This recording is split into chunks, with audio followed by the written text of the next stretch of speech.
Hello les étoiles! Voici pour les 9 jours à venir un petit tirage universel de l'oracle des sirènes et dauphins de Dorine Virtue. Dédié à chacune, à chacun d'entre vous, c'est une lecture intuitive, personnelle et symbolique que je vous propose en libre interprétation. Alors peut-être, j'espère, je souhaite, une image, un mot feront-ils écho en vous. Pour la période des 3 jours à venir, donc du 2 au 5 août, une fin de cycle est annoncée. Avec les tourments de l'histoire, les tempêtes énergétiques et personnelles, l'orage des bombes intérieures et celles qui tombent aux 4 coins du monde, tout ça indique qu'il est temps de tourner la page du passé et d'ouvrir un nouveau chapitre de votre vie, avec de nouvelles couleurs, de nouveaux mots, de nouveaux idéaux. Les croyances et systèmes du vieux monde craquent de partout. Il est temps, comme cette princesse, de quitter les mers sombres et déchaînées pour atteindre de nouveaux rivages, pour évoluer autrement. Et sur le plan personnel et sur le plan humain et collectif. En astrologie, les planètes actuellement forment des aspects particulièrement hardes, difficiles, avec le Soleil, Jupiter, Lilith en Lion, et des carrés à Saturne et Mars qui vient d'entrer en Scorpion, plus la Lune qui va s'en mêler le 4, le 5, tout ça forme des rapports de force, des aspects de pouvoir, de guerre qui peuvent aller encore crescendo. Sur le plan numérologique, le mois d'août résonne en essence par le 6, et le 6 parle de croiser des routes, d'engagement, de vérité, parle aussi de naissance à l'essentiel.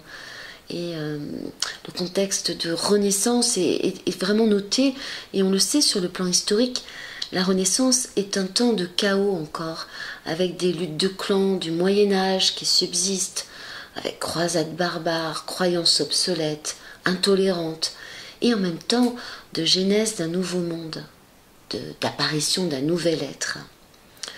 Aussi dans ce contexte très émotionnel, très mémoriel, très karmique, sachez sortir debout, sans vous noyer des tumultes émotionnels et du monde et du passé, afin d'atteindre le commencement d'une nouvelle, l'émergence d'une nouvelle terre, d'une nouvelle conscience.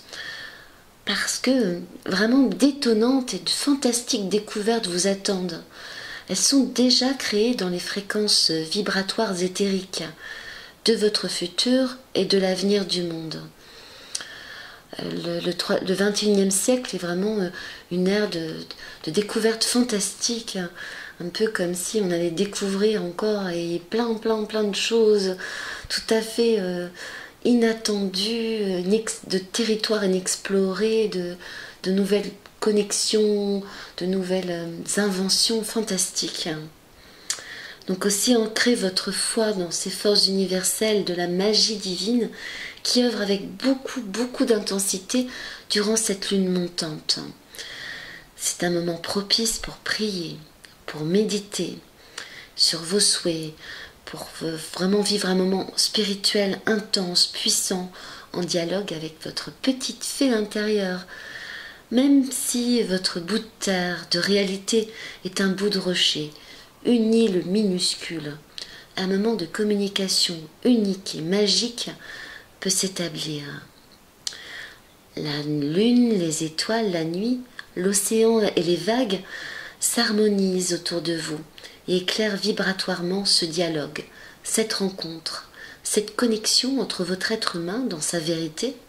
La petite sirène, on le voit, est nue, tout comme l'étoile dans les tarots, symbolisant la pureté des intentions, l'ère du Verseau, l'harmonisation de votre être intérieur avec ses dons, avec ses talents uniques et en don au monde aussi. Hein. Dans ce côté, votre bonheur personnel enrichit aussi le bonheur du monde. Et puis, cet être ailé, votre être féerique, cette petite fée avec les ailes. Et dans la future ère, c'est un message intuitif que je ressens. Il vous faut apprendre à vous mouvoir et dans l'eau, et dans l'air, et dans l'eau de vos émotions, de vos sentiments, et dans l'air de vos pensées, de vos intentions. cœur et intellect. Aussi, soyez réceptifs au contact, aux regards échangés, et ressentez tout simplement si la magie passe. Écoutez votre voix intérieure, toujours très sage, accordez de l'importance aux signes, aux flashs, à vos rêves, à vos idées, particulièrement la nuit.